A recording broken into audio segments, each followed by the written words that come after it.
What is going on, everybody? Welcome back to the PlayStation Drive, episode 120. My mind just went blank. 7? 8? If it's it makes one you of feel those better, two. I'll 27. never know, never remember. It doesn't matter. 127? It's just, It, you know what? It matters to me. Does it Court. though? Like, what's the number It do? does. What's the number do? So we can be like, oh, this is episode 200. Let's do something special. Yeah, and just for, special? it's just, listen, I guess I like to care about, the how long we spent together and how many times we've talked. Listen, and I care about our friendship. Okay, well, it's fine. It's fine. Episode whatever. What episode is fine. it last of us together? Someone in the comments, let us know. Someone who's it's fine. It's like, no, you don't care. I believe Bowsah, was it Bowsah that put in the thing? I was on episode 67 was my first episode.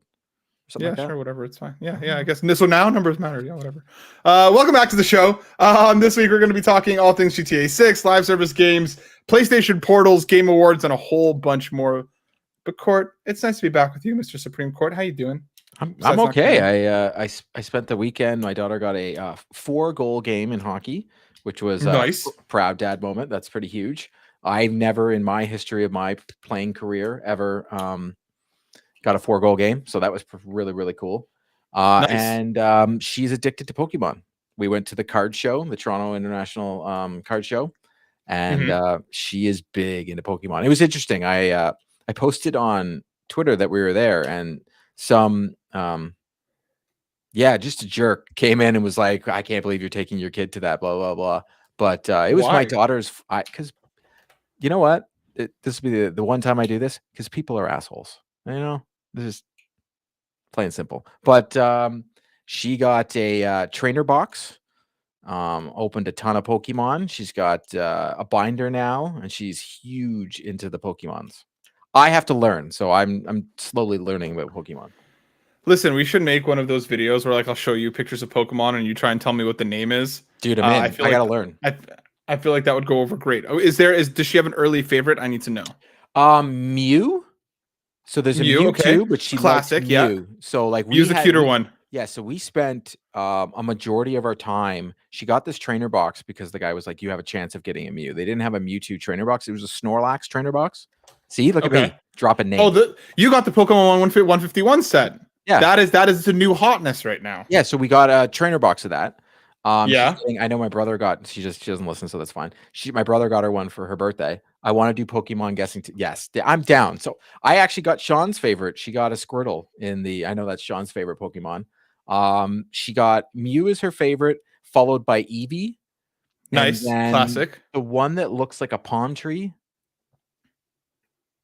Executor? Maybe. Is it a tall, long one?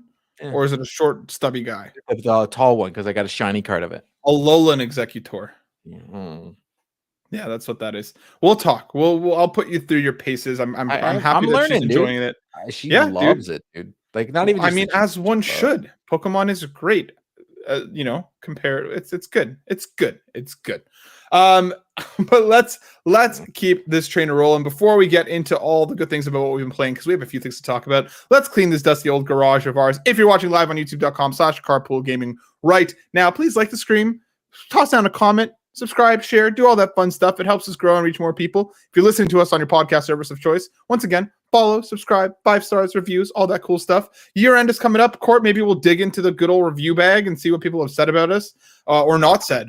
And I think it would be a fun thing to do to kind of cap off the year. And then, of course, if you have extra bucks to toss our way, head to patreon.com/Carpool Gaming. Toss in bucks into the tip jar, and out comes a cornucopia of content for you to consume. That looks like a comfy sweater that you're wearing. It is Uniqlo, bro. That looks like extreme. It's a good one. Makes you fall asleep by wearing it. Yeah, it's just I'm comfy. I feel nice. I feel like it looks good. I'm happy with it. It's an old stay. I think I need a new one. I got this one's been around for a few years now. I got a nice little elbow hole. You know what I mean? So yeah, no, Matt, that is not something to keep. No, but whatever, dude. I'm wearing it inside. I don't go gallivanting around the streets of New York wearing it. It's just, sit in my home and do some work while I'm wearing it and feel like. You ever go gallivanting around the streets of New York? Sometimes, once. Okay. And it was not in this sweater, let me tell you that much.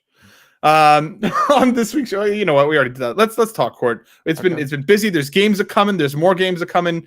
We have other stuff. There's trailers on the way, but I want to know first, what have you been playing lately? What has been captivating your courtliness? NHL 24 just added Bobby Orr, which is like huge for me. Yeah, well, it's or just who? the thing. So he has never been in a NHL video game ever, unless you created Oh, him. really? So he's one of the greatest hockey players of all time. So it was huge, and it was I guess because like this may sound bad. Not that many people play the game, so nothing leaked. So we got to see it all. So when the news dropped, it was like huge. Number 4, Bobby Orr. So I've been using him in the game. Anybody who has NHL 24, you can just get him for free. You just go into your packs, choose that pack, and you can just get it for free. Continue. So when they do when they add players into the game, and I'm genuinely being serious here, is it like similar like that? You just go grab them, and then now they're added to the roster. You can add them to your teams, or is it like how does it work? So they've added them to HUT, which is Hockey Ultimate Team, which is the pizza. It's like the online, offline, like create your own team. Like my team right now is just made up of a bunch of different NHL players. It's not.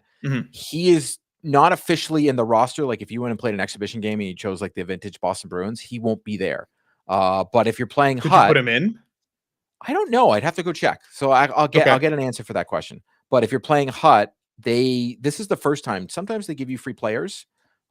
This is the first time they've given us something this big. Like it's a high numbered player, one of the best players in the game, and they gave it to you for free. They gave all these special Boston Bruins jerseys. Works there for me as a Bruins fan for my team. So I got Bobby Orr on my back end. So I've been playing that.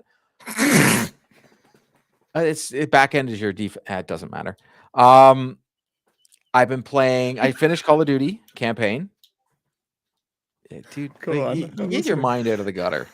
Like if you ever watch hockey and you don't know it, you would think you could be watching porn because the way they talk about what you do and how you play hockey, it sounds very what you just did, like giggle. Like I made a fart joke without making one, and you were like, oh, But I finished the Call of Duty campaign, and I've been playing a ton of multiplayer, and I really like this game. Like I haven't played a Call of Duty multiplayer in a really long time, and I can't stop.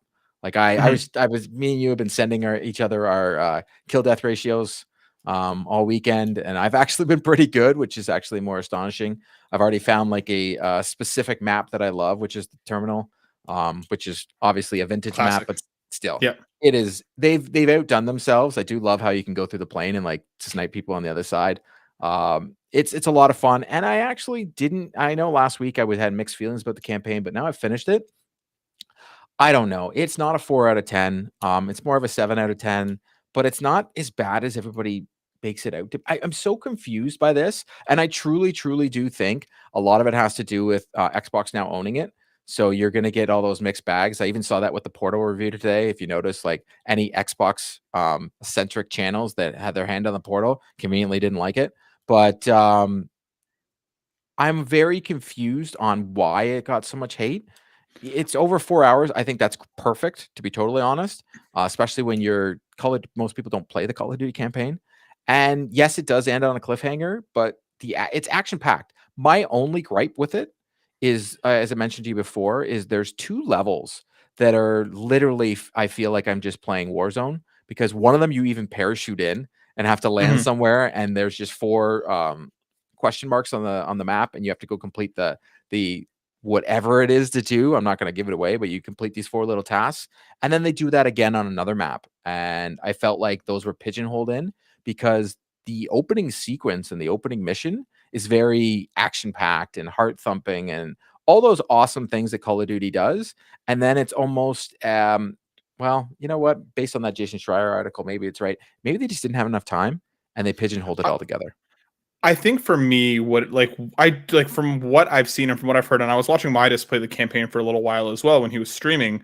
I think I can understand where the reviews come from. I don't know if this has anything to do with the merger, only because I think from what I understand, Modern Warfare 3 isn't a technically broken game when it comes to its single player, but it is short when you compare it to what's come before. And I think it is. Call of Duty has really made its namesake on of its single player campaigns. When you're looking at kind of like the shooter lands, the multiplayer that made its namesake on. So, well, no, because Battlefield and Call of Duty, whenever you compare them, people say that the multiplayer on both is great, but it's the campaign on the Call of Duty games that really set them apart from what Battlefield is in terms of outside of their multiplayer differences. So I think given what's come before, this feels like a low bar, given that some of the heights that people have come to expect. And like you even just mentioned, the first mission feels action-packed, it feels grandiose, it feels cool, it feels Call of Duty. And then from what I've heard, and I haven't played it myself, so, just because, again, not enough time right now, it just feels like it didn't live up to what came before. That doesn't mean it's a technically bad game in terms of, like, it works. But, like, from what I have heard and from what I've seen other people play, it's just not what past entries have been. And I think you can't take it in isolation. You know what I mean? Given what Call like I said, like I'm a 7. I'm not anything more. It's good, not great, but it's not bad. Like seeing the 4s just makes me laugh. I'm just like, really? Like, the game has 0 graphic issues. There's no like long loading screens or people cutting out or things not working and all that kind of stuff. But yet we're giving games like that we've already seen this year get like 8s and 9s. Well, I mean, I think part of it has to be what I think part of it for me, whenever I'm reviewing a game or when I'm looking at a game critically, part of the conversation is what was the attempt? What was the intent? Where did they want to take it? Jedi Survivor, again, was a broken mess for me, but I appreciate it for what it was. I think I saw where they were going. And even despite its issues, I think it's a great game.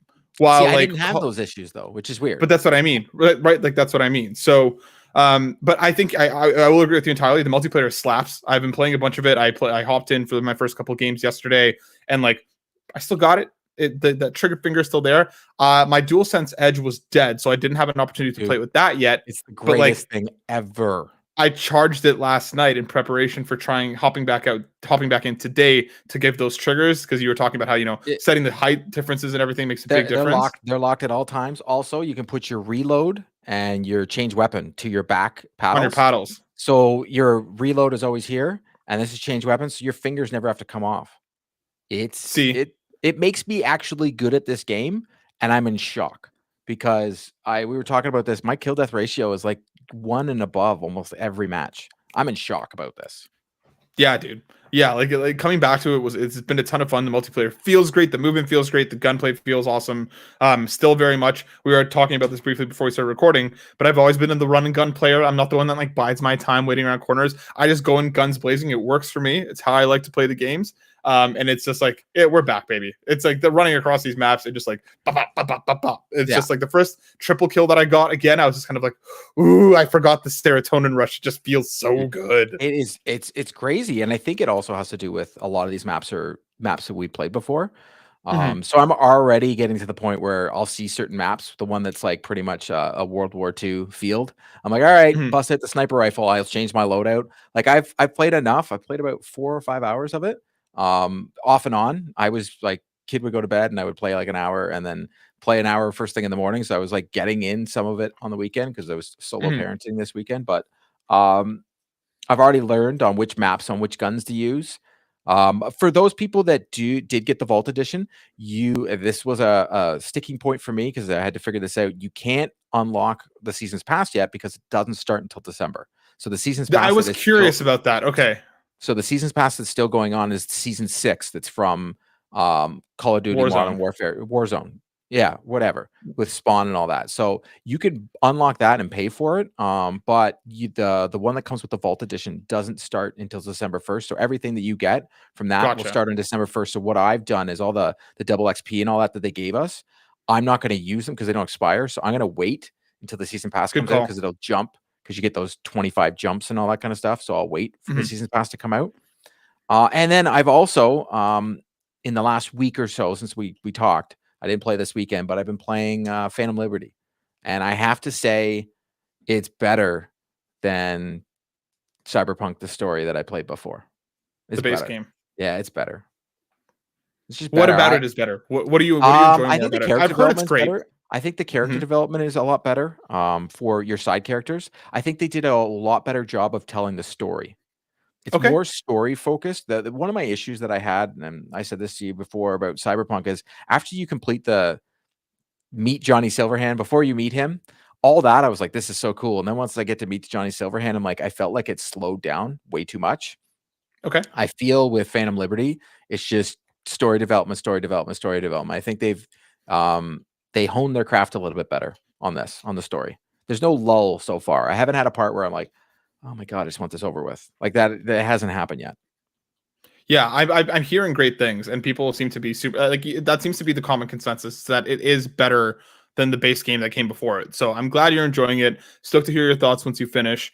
Yeah, similarly, we've already talked about Call of Duty, so I won't bother bringing that up again. But I've continued to play Alan Wake 2. I'm about 3/4 of the way through the game, I would guess, around there now. It's fantastic. Like, I keep waiting to get sick of it. I keep waiting to, and not for any particular reason. I just usually hit that like 3/4 of the point of the way, like of the way through, and I just want to burn the rest of the game just to get through to the end.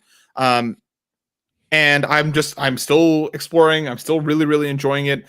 The environments are so varied. Each chapter feels unlike anything that came before. It feels awesome. I'm loving it. I cannot wait to keep going with it. And again, I just was not expecting this to probably end up being in my top 3 game of the year. But it is very likely that it's going to land there. So my quick question for you: you played more of the Game of the Year nomination games. Does Alan Wake 2 take over what you originally had said is your Game of the Year? No. Okay.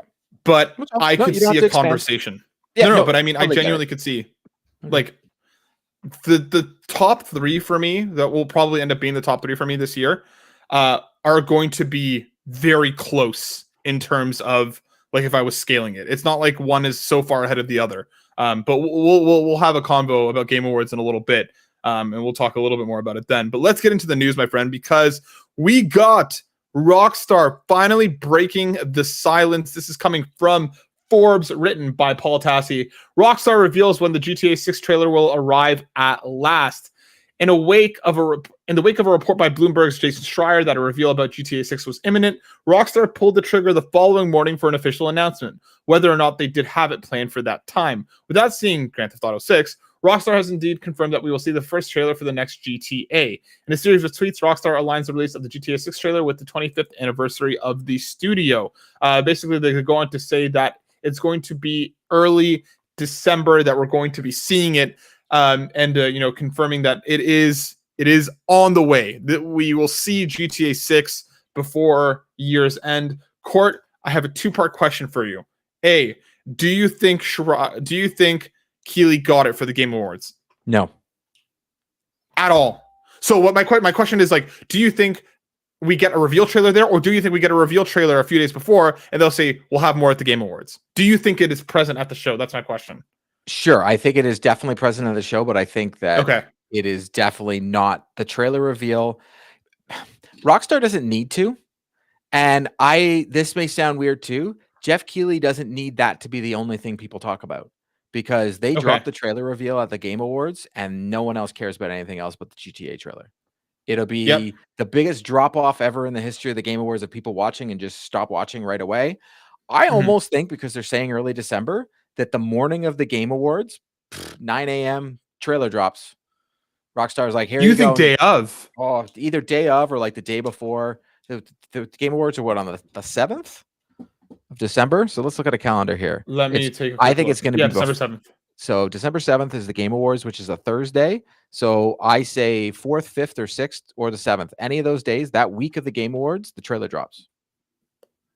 Like that. I can totally see it being the week of. Yeah, I think week of is a lock, and I do think that Keighley got something. I don't think he's going to walk away from the Game Awards with nothing, whether it's a gameplay reveal or a title or something, or like something along those lines. I think we'll get something from Rockstar at the Game Awards. I think we get it with whoever got like the marketing deal between PlayStation or Xbox and their scissor trailer. There's where you're going to see GTA. And we'll have it in there, and like they can start off whatever because we always get those, right? PlayStation's gonna have one, Xbox gonna have one of like, here's what we got coming. I just don't think one for Jeff Keighley would want that. As much as it's amazing and it's a big get, I think it would honestly hinder the Game Awards, because I truly think, like, unless you say it's at the very end of the Game Awards, that's the only way. If Jeff Keighley got it and was like, okay, you have to watch this whole thing at the very end, we're going to have the Grand Theft Auto 6 trailer. But I don't think Rockstar needs to be there. They're bigger than the Game Awards. I don't think Rockstar needs to be there. I'm sure Keighley is trying everything he can to get them there. I think every year we do have a game or two that ends up eating the conversation. And I think he would happily have GTA 6 unveiling in some way, shape, or form to have that on stage at the Game Awards. I think he'd be bending over backwards to do whatever he can to get it for there. sure. But I would honestly, as much as I, spoiler alert, do not care on who gets Game of the Year or who gets these awards. I know that some people in the industry do care, and the people that get the awards, I would feel bad if the whole conversation around the Game Awards wasn't who won Game of the Year. It was just like, did you see the GTA 6 trailer? Well, that ends up being part of the conversation, right? It's a mix of let's celebrate, but also it's marketing for all the stuff that you're excited to see. Yeah, no, I get that, but it's just, I think it eats up too much. Like, it's bigger than the Game Awards, and it's crazy. You're right. The fact that we're talking this much about guess what? They put out a tweet saying we're gonna give you a trailer. Like, what great marketing for this is unbelievable. Like, it's it's great. Look into the pan that you make your crepe skins and tell me, is this trailer going to be a CGI trailer? Are we going to see some gameplay? Like, what do you expect? Is it going to be like here's some shot of some vistas and a voiceover? Yeah, there's no gameplay. This is Rockstar. No, it's like a mood setting thing. Yeah. Like, here's some of the locations. Well, I watched the original one for GTA 5. So Franklin is in it, but they don't tell you that Franklin is a character, but he's in the trailer. So he's just driving a car. The only one that Michael narrates it, and that Michael is a character, but every other character that's in the game is actually in the trailer, but they don't tell you that they're a character in the game. It's just Franklin driving a car, but it could be an NPC, right? Like, it's that's what they did. So I think we're going to find out like one of the characters, or maybe both, but it's going to be CGI. It's going to show you like where it is. It's not going to be long. They don't need it to be. They could literally put out a trailer where it just shows the logo. Yeah, I think you're onto something. I think we'll get like a minute long trailer that like is basically like a mood setting. Here's like a picture of like a canyon. Here's a city. Here's like a neighborhood. Here's a suburb. And like, again, similar like a voiceover, we'll probably see some reveal of whether I wonder if they'd even confirm amount of protagonists, whether they're back to one, whether they're still at multiple, whatever there is that they're doing. But I'm with you. I'm very, just very curious who got the marketing. Like, did PlayStation get it again, or did Xbox get it? I think it's a fair question. Or did anybody get it? Oh, someone got it. Did they have one for RDR2? Yeah, wasn't that? I'll look it up. I thought that was Xbox. Okay. Yeah, I'm just curious. But yeah, so I think we're definitely going to see. Well, I mean, we know we're going to be seeing this thing soon. It's just exactly what we're going to see. Chill in Space says, I want to see how they evolve. It was a PlayStation? Okay. Yeah. How they evolve the open world. I think so too. I'm curious to see how the open world will change. I just don't know if we're going to see that at its unveiling. I think that'll be a longer presentation that we get probably mid next year. So then, Court, let me ask you this: when do you think we're actually going to be playing GTA 6? When is it launching? You think it's next year? Yeah. You think they've been like biding their time? Unless there is a delay. Sure. Yeah. No, but I'm saying I say that is because of their earnings call. So they've already said, like, that's my only thing. True. I forgot about that the investors, you're going to get a huge $1 billion jump in sales. Like, it has to be this game. Like, there's nothing else they have that can do this. And that's true. They said by the final quarter of the year, right? So it could happen anytime between March beginning and of 2025 or the very end of 2024. Because if it's in the fourth quarter of their fiscal year, then I believe I'm correct. I'd have to double check on that. It could be the beginning of I'm not too big on when their fiscal year is. I guess I'm going by like specific. Generally, the fiscal year goes from like March to March-ish kind of thing within like, a month or so of that. So yeah, this could be they like don't say the next quarter, but they say in next year. Yeah, so, the next fiscal year. Yes, that's right. I forgot about that. So yeah, you're probably right. So give me a date. I want a date. And I'm not counting for delays. I'm not counting for delays and stuff. October 26th. Really? Yeah. You went with your birthday. You know why? Because so many games coming out on my birthday every year. It's true. No, it is a fair point. Every year on my birthday, I get a huge game that drops. It's weird, but it always happens. So it used to be Call of Duties. It's been consoles. Consoles have dropped on my birthday. This year was Spider-Man and Mario 1. Like, I don't know, man. October 26th. I'm gonna say November 8th. Sure, but I think you're right. I think it's fall. Eat that whole thing of fall. Like, they own it. They drop it in the fall. They own it. They own everything. Yep. Christmas, they own everything. They don't have to do anything. They don't have to put the game on sale. They don't have to do anything. They just have to Very drop true. it. Very true. Yeah, they put it out and it's game over for anything that's around it. Correct. But we will talk more about. We've already heard that PlayStation might not be dropping that many games next year, right? That's the rumor. Well, we don't know, right? Well, we have. Yeah. But we'll definitely talk more about Grand Theft Auto when we see it, because I am curious about what you want out of the game, but we'll save that conversation for once we actually see it. Let's roll over into our next story, and I'm going to kind of group these two together in a little bit of a live service rock block. This is written by Jordan Midler over on VGC. Warner Bros. Says it's focused on quote-unquote transforming its biggest franchises into service games. They want to generate greater post-purchase revenue. Warner Bros. Discovery CEO David Zaslav has said that the company is focused on turning its biggest gaming franchises into live service games. Speaking during the company's latest earnings calls, Zaslav discussed plans to transform franchises like Harry Potter, Game of Thrones, DC, which is mainly Batman today, and Mortal Kombat, which he sees as individual billion-dollar gaming franchises, into service games. Our focus is on transforming our biggest franchises from largely console and PC-based with 3 to 4 year release schedules to include more always-on gameplay through live services, multi-platform, and free-to-play extensions, with the goal to have more players spending more time on more platforms. And then similarly, I'm going to add in, because this kind of goes right alongside it. Where is this article? Here we go. Sony has confirmed, once again coming from VGC, written by Andy Robinson, that it's delayed half of its 12 planned live service games. The company wants to ensure these games are enjoyed and liked by gamers for a long time.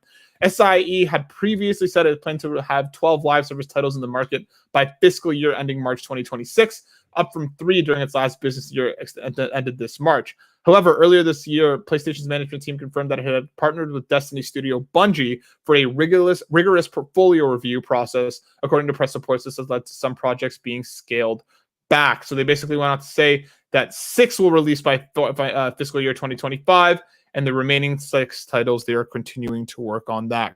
So, Court, we know that Warner Bros. Is live servicing it up. Sony is obviously live servicing it up. Is it too little, too late? What are your thoughts on all this? It's interesting because some live service games work and some I like. I like The Division, but I don't think everything can be a live service game. And I think that was that's the direction Warner Brothers has gone through, and they're still going through. And I think that is a mistake. PlayStation scaling back, I think, is the smartest thing they've done. Unfortunately, that was their plan kind of for this year coming up, was like all these live service games were supposed to drop. And it sounds like, Bungie stepped in and they were like, these games are not good. Just like, what was that? All-Stars, that destruction game? That was bad. That game was not good. So there is a space for these games and people love these games, but you can't just be like, this is the thing I want to do. Just like when all the battle royales came out and then everybody's like, let's copy it. And not many, besides Warzone, everything else died. Besides Warzone, Apex, and Fortnite are kind of your big 3. Exactly. But it was Fortnite in Battleground. What's the other one? The chicken dinner one. That don't even know the name anymore. Whatever. Doesn't matter. Doesn't matter to anybody. Oh my God. Yeah. Battleground or Battlezone or Battle. Unknown player battle or something like that. Yeah. I think you're right. Unknown player thingy. And now we have the big 3, right? And so with live service games, it's the same thing. You can't. There's a lot of games that eat up space. So Player Unknown's Battlegrounds. Yeah, there you go. Well, we got, you know what? Between the two of us of our word salad, we figured it out. We kind of got there.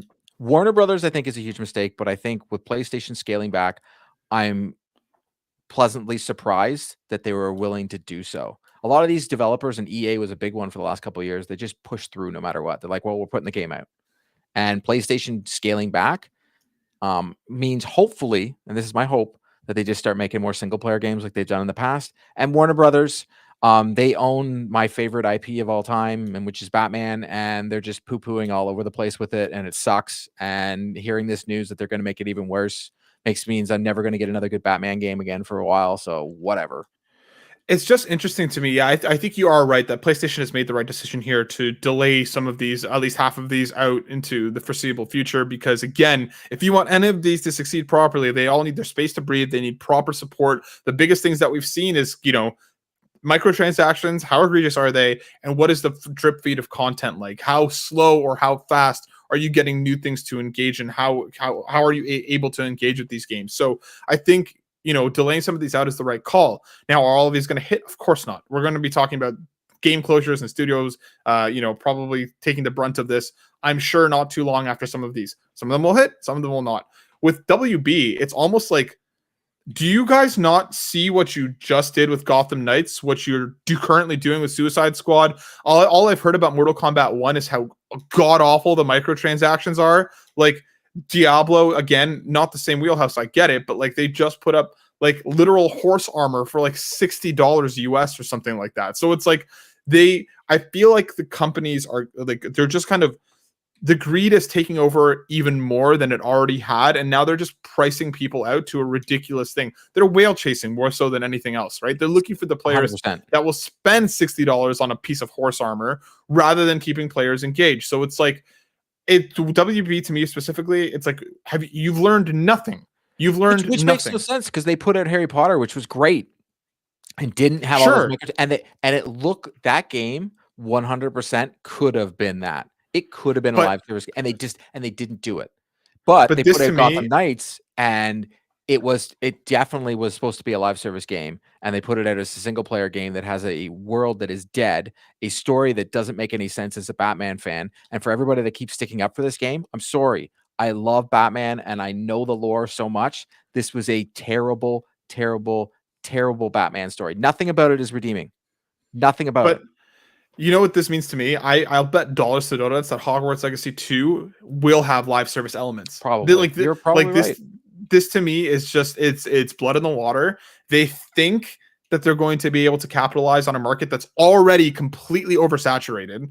And you know what I mean? Like, I'm curious to see how this all lands for them, but we'll talk more as we get closer to figuring out what any of this is. But Court, staying in the wheelhouse of things kind of, being taken away, or things that people are not happy about. Tom Ivan over on VGC reports that PlayStation consoles are losing Twitter integration next week. Microsoft disabled Xbox to Twitter sharing in April following an API price increase. Sony will be following suit, including the ability to view any content published on X on PS5, PS4, and the ability to post and view content, trophies, and other gameplay-related activities on X directly from the PS5 or PS4. The functionality is going away. Good old Musky Musk. I see, this sucks for me because I actually did use this functionality. See, I never used it, like, ever. I actually did use it. Like, a lot of the like the PS5 share stuff, I literally did directly from the PlayStation. I will say now, it's nice having the capability on the PlayStation app. It's great that the captures now go there, and I think that's a great, at least, middle point for the time being. But yeah, I think this sucks. I think anytime that you lose something that you currently had for no discernible reason, I do think that sucks. Well, no, there's definitely a reason. The reason is they don't want to have to pay the absorbent amount of money. I did see a message on Twitter that Musk says he's going to look into it. I couldn't care less. He can look into whatever he wants. The man can just shove it. But he asked for more money. He thought that people keep wanting it. He's bleeding a platform that I really enjoyed. And I'll use the word enjoyed, because I don't enjoy it as much. I'm not on it as much as I used to be. And it's actually got me off social media more. I'm more in Discord, or I'm just, having conversations with other people instead of just on social media about it. But I don't care, man. Good. Unconnect my console so it has less connection to the social media. I just want to, I don't know. It doesn't matter to me. I never used it for that purpose. I never saw the purpose of it, because yes, it is on the app, and then I'm able to edit the photo, because I do find this about the PlayStation one. I don't know what it is. Oh, hold on. Sorry. I'm having a leg cramp. No, I'm not. You're good. No, I'm not. Oh my. Take your time. Old man. Yeah, Oh my God, that hurts so much. I hate it when it happens, where your leg just entirely like. Oh, so it. I don't know about you. Do you ever, when you get a picture, it becomes way too dark? No, I haven't noticed that. Is your brightness on your phone just down? What? Sorry? Is your brightness on your phone just down? No, not at all. I did have to turn up my because I need glasses now. I did have to turn up the font size. That was a thing I did this week. Yeah. Attaboy. Anyways, again, it just sucks that it's happening, but at least the PlayStation app gives you that functionality to be able to do it.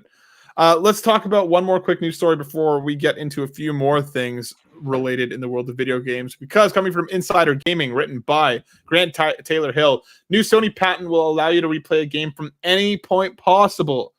In a new patent filed by Sony earlier this month, it was revealed that the tech titan plans to bring about a feature allowing users to cherry pick exact moments from which they can replay a game. It's a feature that would empower users to track back through a campaign and select a specific moment in time to change a decision, re-experience something epic, or recount their steps without needing to replay entire chapters or the whole game.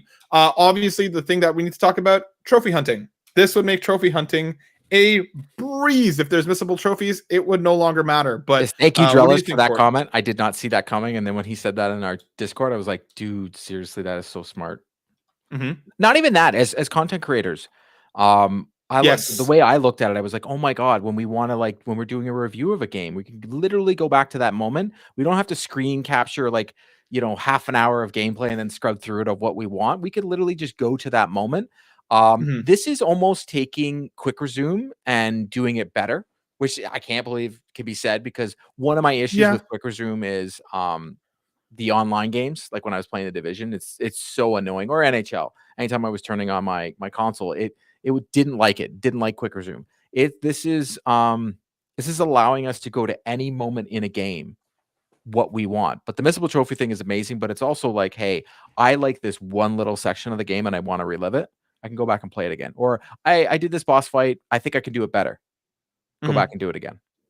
Yeah, I think it's a really cool tech. I think there's like a bunch of great. I think content creation is a great example. Trophy hunting, even just like, you know, being like, oh, yo, this place with this part of the game I just did was so sick. Do you want to see this? And being able to share that, even for like streaming and, you know, people like that, to be able to play certain parts. I think it's really cool. I think that I hope this comes to fruition, and I hope we see it sooner rather than later, because I think it's a cool idea, and I hope it works. Yeah, seriously, this is definitely one of those. Please make this patent real. Yep. PlayStation Portal reviews are out. We're going to touch on a couple of them. I've been going through stuff and taking a look. We're just going to pull up a couple here. Coming from VGC. VGC gave it a 4 out of 5. It says it's a slick solution for portable players, but Sony's PS5 streaming handheld likely isn't for everyone. They basically go on to talk about how, and like similarly, I'm going to bounce to another one very quickly, just so that we can talk is about Jake Steinberg's review out on Game Explain? Because he did have it. Let me take a look. IGN basically goes on to say that it works great, but there's a few baffling omissions. Both reviews kind of come to a similar conclusion, that the tech itself is pretty cool, that the controller obviously feels great given that it is a DualSense. Screen looks great. It's, you know, when you're near the console, it works well. They lamented the, you know, lack of Bluetooth, along with the inability to stream, you know, use the PlayStation Plus extra and premium streaming directly to the portal. But people are saying that like the tech there is good, and like varying reports on ease of use from outside of your homestead. People were saying that like when you go to a coffee shop, some folks said that it worked great, but the big issue that I see is that PlayStation right now does not have the functionality to allow you to log into a network, which is very common when you're going to a hotel or you're going to a coffee shop, to be able to, like, which is very annoying.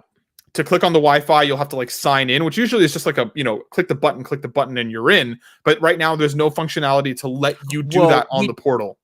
Oh, really? So that didn't confirmed. Confirmed. Yeah. Confirmed. So right then and there, it makes no sense for me. Yeah.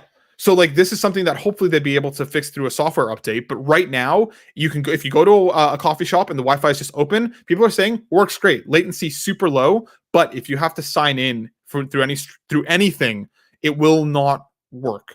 Like for me, I have to stay at Hilton's for work. So when I was reviewing Assassin's Creed just recently, Mirage, I knew I couldn't bring my console. So I said to you, remember, I was like, I'm going to bring my iPad, because at least I know I can connect to the Wi-Fi through the iPad and then open up remote play, because remote play on the PlayStation app works phenomenal. I was able to literally play all of Assassin's Creed Mirage while away for a week and almost finished the game, and it looked great. But I think a lot of the reviews that I've been reading are, I have seen The Verge, shocker, Tom Warren, an Xbox guy, gave it a bad review. I say that because I truly do mean that. I think that these specific people that are reviewing this, that are one side centric on a regular basis, at some point it's just like whatever. It's just like if a PlayStation only person reviews an Xbox thing, you're not going to get good reviews at it. There's one that I saw, Spawn Point, who I'm a big fan of. He's on YouTube. He literally he talked about what you were speaking of, and he said that it was that is a huge X for him. And he also mentioned the same thing I'm going to say. Who is this for? Because this isn't for me. As a handheld, it doesn't make sense for me. I know Nagachaka is a huge, really wants this thing, but for me, I'm like, I could just use my iPad. Like I already have it. If you don't have a tablet, I can see who this is for, because Greg Miller put up another good review. He was just like, this is unbelievable for a new. He's just sitting there on the couch with his kid. His kid's sleeping, and he's able to just play whatever game he wants, which I can't do on my iPad. So that is very cool. But I think for me, who travels for work, this is not for someone who travels. This is for someone to play at home right now. See, right now it will not work enough. Like I have the remote play stuff on my Steam Deck. It works well. I really can't complain. People were saying that the battery life on this thing is actually pretty decent, like 4 to 5 hours through a lot of use playing pretty highly demanding games. There is a use case for this, especially like I think this was a point that I saw in one of the reviews. It may have been Spawn Points actually, that he basically says that like the backbone is $100, this thing is $200, right? Where it's like if you're willing to jump that price point, then you get the actual DualSense and a great screen. Yeah, so again, the haptics, I think for $100, the haptics are worth it. So like for me, I'm starting to understand the idea of this more. I think right now for me, the two biggest things stopping me are the lack of Bluetooth and the inability to connect to Wi-Fi easily when you're out and about. Because then again, some folks said that like using like hotspotting from your phone worked okay, it worked well. Some side, it's really, really entirely dependent on your internet connection, obviously. But the tech itself is apparently great. It's just, and the screen. Why are you getting it? Yeah. People won't go over, like, it's not an OLED, and people are like, this 1080p screen is like the nicest looking 1080p screen anybody's ever seen.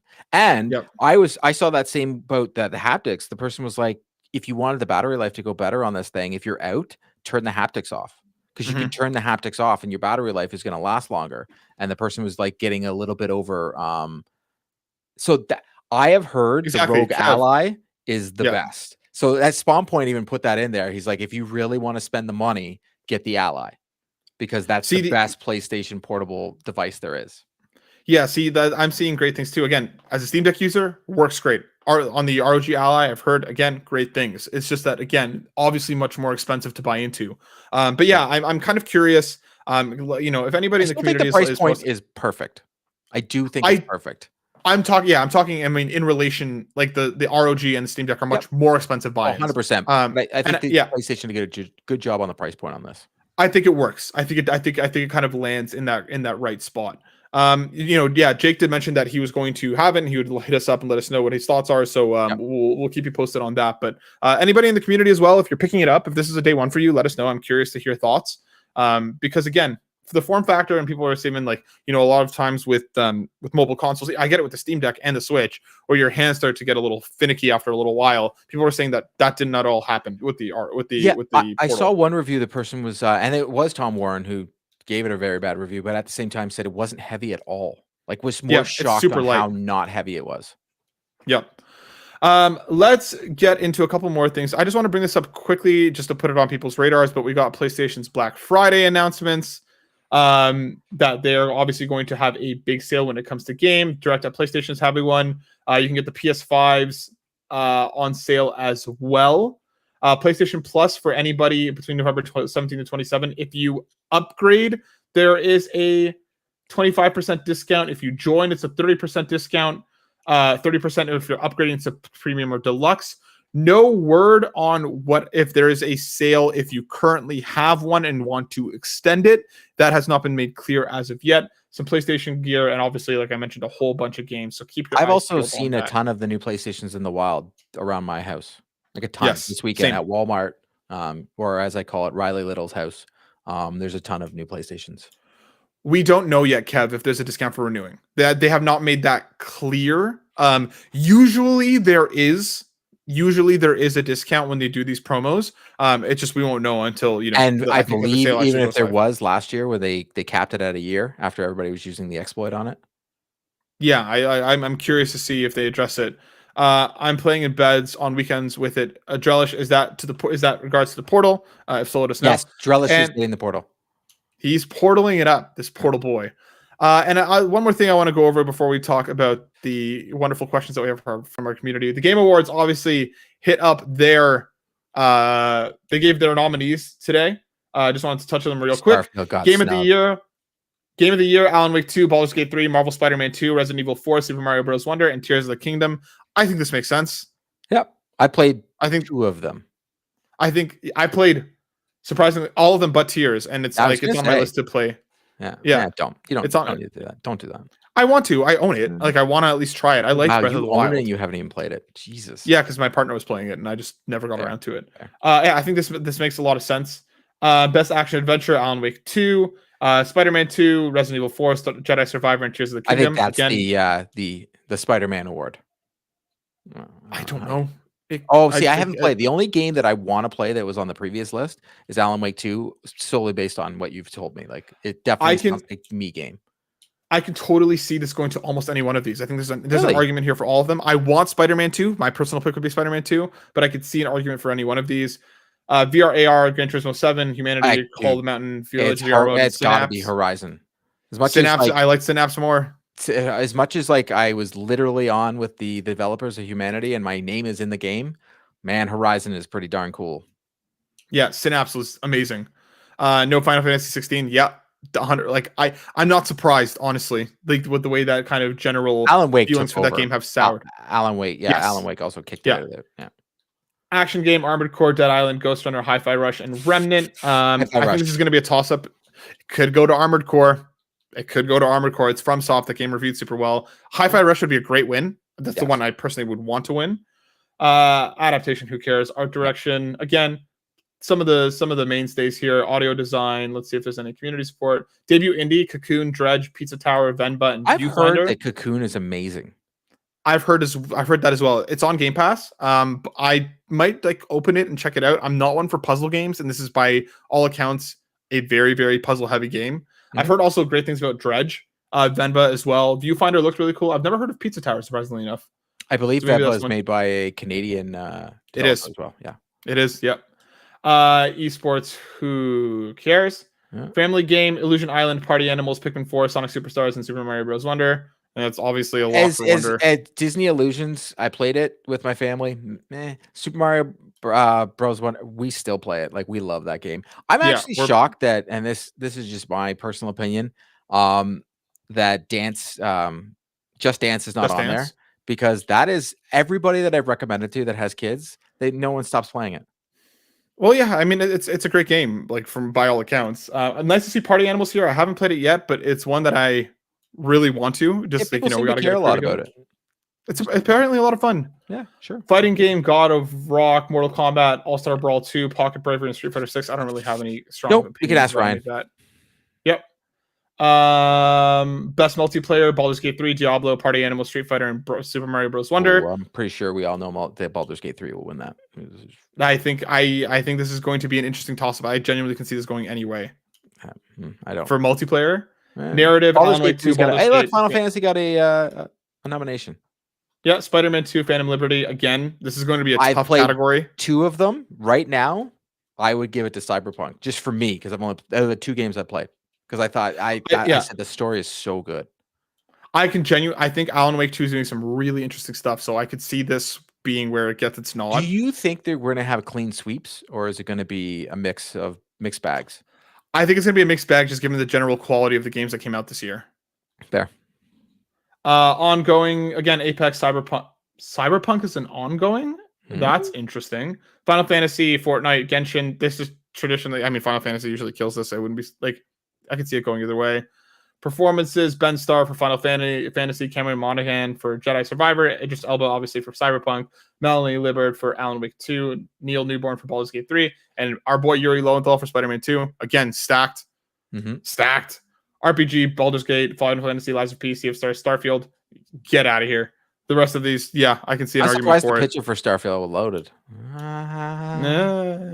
Score and music, sports racing content creator, Carpool Gaming. Most anticipated Final Fantasy, Hades, Like a Dragon, Star Wars, and Tekken 8. Mine's Star Wars, but this is also like personal preference. This is a weird category. Yeah. This is gonna be Final Fantasy or Hades. Yeah, it is a weird. It's a very weird thing. But that's it. Obviously them coming. Yeah, the cat there. Obviously, it coming around the corner. It's just about a month away now. We'll be talking lots more Game Awards as we get closer. But let's end with some wonderful questions from a wonderful community. Black Wyver writing in saying, Court and Matt, firstly, thanks for running our community bracket November Madness. Yes, we can finally say it's been 24 hours since I put it up. Spider-Man 2 wins the PlayStation Drive Discord bracket for best PS5 game. And what one on the show that I didn't agree with? Baldur's Gate, right? Yeah. Yeah, that made no sense. Yeah. This makes way more sense. The community made way more sense. Matt's choice was terrible. Yeah, continue. It was tighter than I expected between Final Fantasy and Spider-Man 2, but Spider-Man 2 took the win 9-6. So no worries, my dude. I'm glad that folks enjoyed it. We'll definitely do this again in the future if it works well. We are at the 3-year anniversary for the PS5. What are your current top 3 games from the last 3 years on the PS5?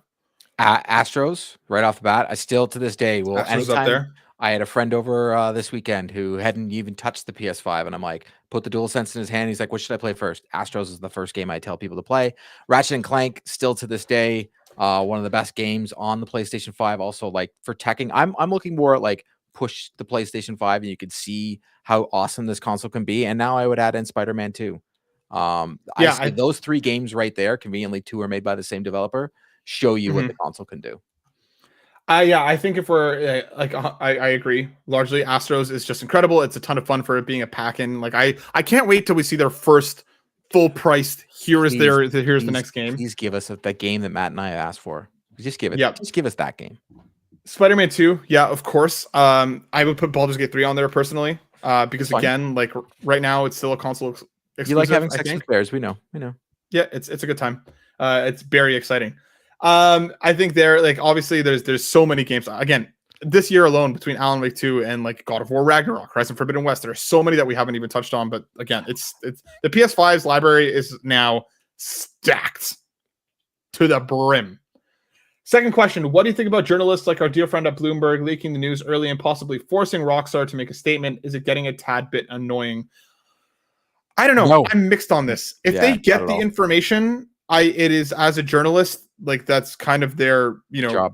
The report and their job, like their job to take it out there. I do understand from a developer's perspective, having that taken away from them sucks. Years of work that you've been putting in to not do it the way that you want to, I completely get, but I don't blame the journalists for doing so.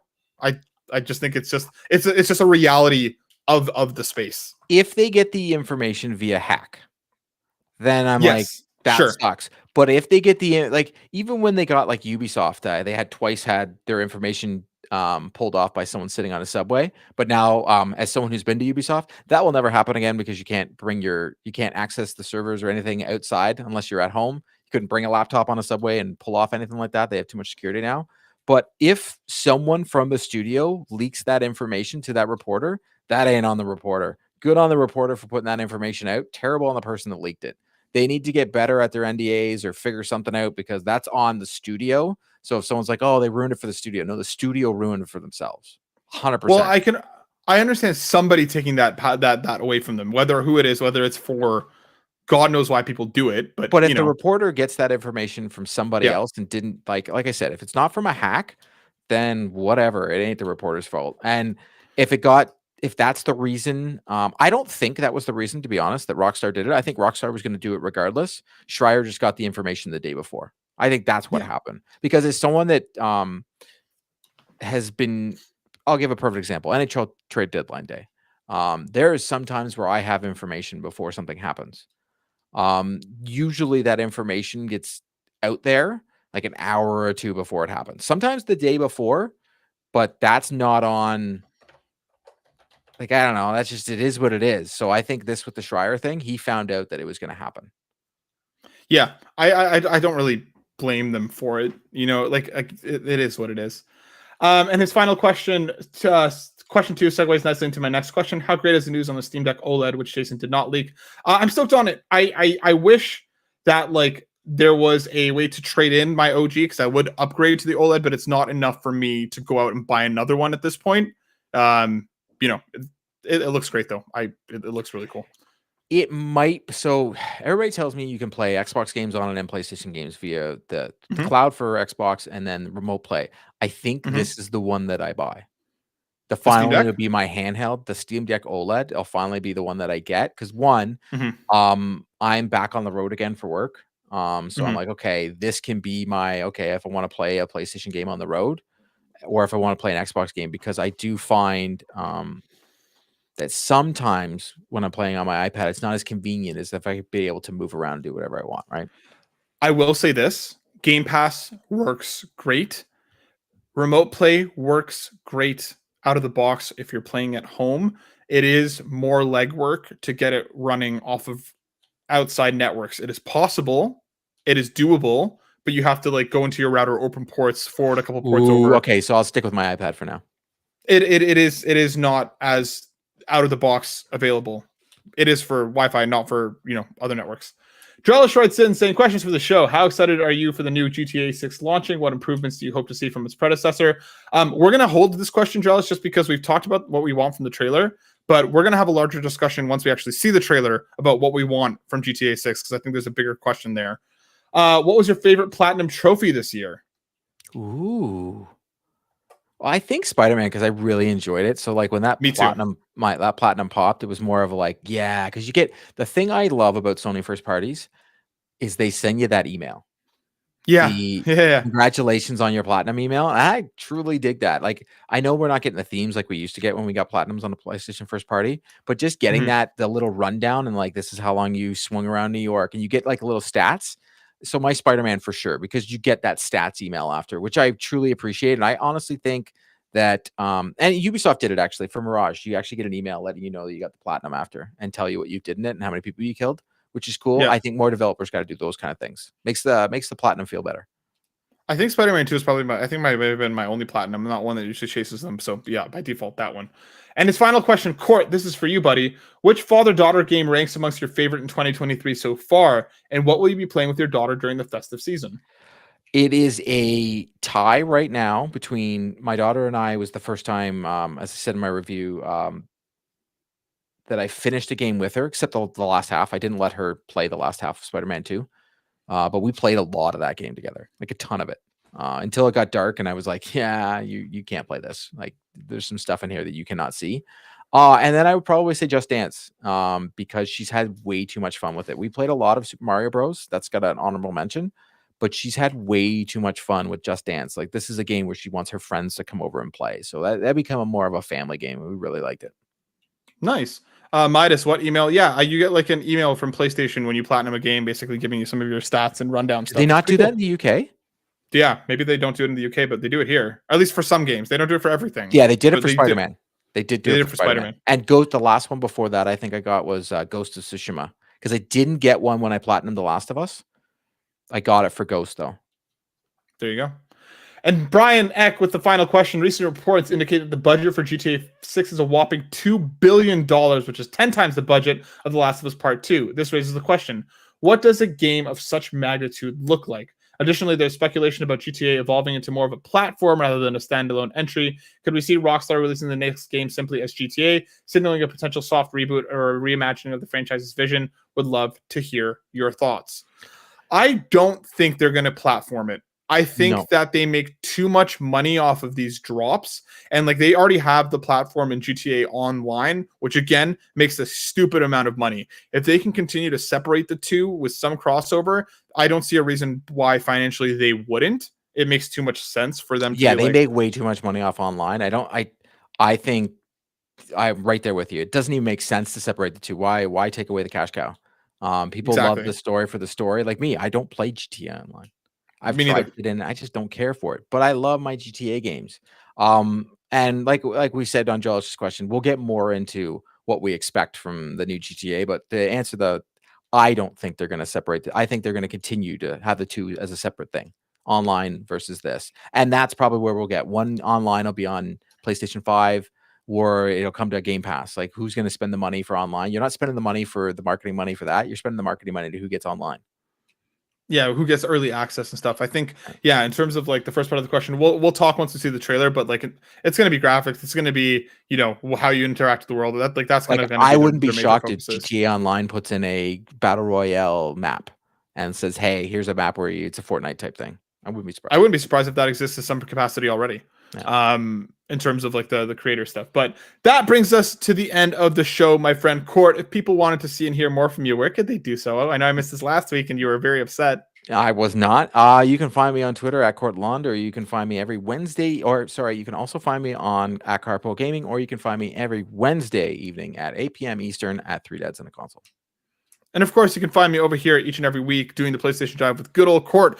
Mourt is our new couple name every 1 p.m. on Mondays. You can find me on X at Matt_SilverSoul. And of course, we have to thank our incredible patrons. We could not do this without any one of you, but we got to give a thank you to Jonas Young for coming up to Platinum Producer, ScheiGuy for coming up to Gold Member, and welcoming Nonos at the 7-day free trial to the exclusive tier. And of course, we have to thank our ultimate producers, Tony Baker. You can find it at youtube.com/quest4pixels. Jonathan Brown, his link tree is pme.jib. You can hear his musical stylings all over Carpool. Lee Navarro, who is the fearless leader of the Phoenix Overdrive Extra Life team, you can catch at phoenixoverdrive.com. And of course, the homies, Trucker Sloth and Cwagmire, our platinum producer, Jonas Young, and of course, our gold members, Adam K, Anna, Bowsah, Brian Eck, Brian Reese, Cecily Carrozza, Dan and Luma, Dannohh, Drellesh, Emily O'Kelly, Hoppel, John 32, Marcus O'Neill, MoSpankins, Peje EP, ScheiGuy, and Tim Aulph. We appreciate you all so very much. We'll be back next week. Peace.